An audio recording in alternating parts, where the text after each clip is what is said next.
대해서 하도록 하겠습니다. 자, 이번 시간에는 4.8시 연소 반응기에 대한 물질 수지에 대해서 공부를 해보도록 할게요. 자, 이거는 연소 반응기죠? 반응기고 요거는 물질 수지. 자, 그러면 내용을 보도록 합시다. 자, 우리가 연소 반응에서 우리가 이제 물질 수지를 세우는데 우리가 꼭 알아야 될 사항이 이렇게 세 개가 있어요. 자, 이 세 개에 대해서 살펴보도록 하겠습니다. 자, 우리가 이제 어떤 문제가 주어지고 그 공정에 대한 플로우 차트를 그릴 때, 플로우 차트가 뭐예요?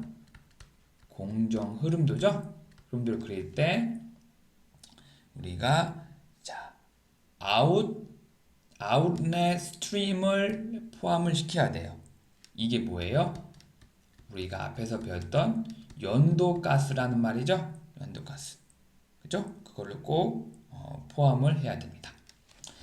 자, 그리고 연료가 모두 소비되었다는 언급이 없으면 반응하지 않는 미반응 연료도 아웃렛 스트림에 포함이 될 거고 그리고 이 아웃렛 스트림에 반응하지 않는 산소도 있을 거죠? 그렇죠?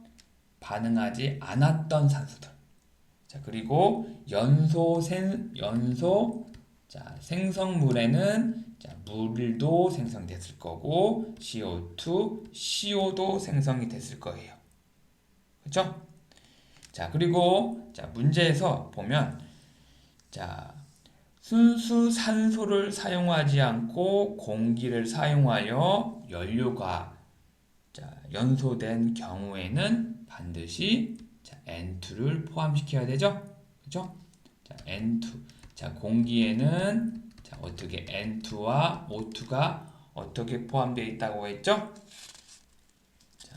요게 N2가 T19% 그리고 O2가 21% 이렇게 대략적으로 이렇게 우리가 계산을 하는데 적용할 수 있다고 했습니다.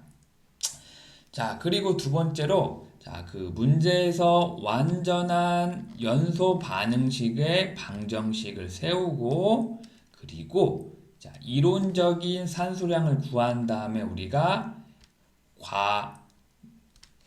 엑세스 악시전을 등을 우리 구해야 돼요. 알죠? 순서대로. 알죠? 순서대로 해야 돼요. 자, 그리고 만일 한 가지의 반응만 포함된 경우에는 우리가 세 가지 배웠었잖아요.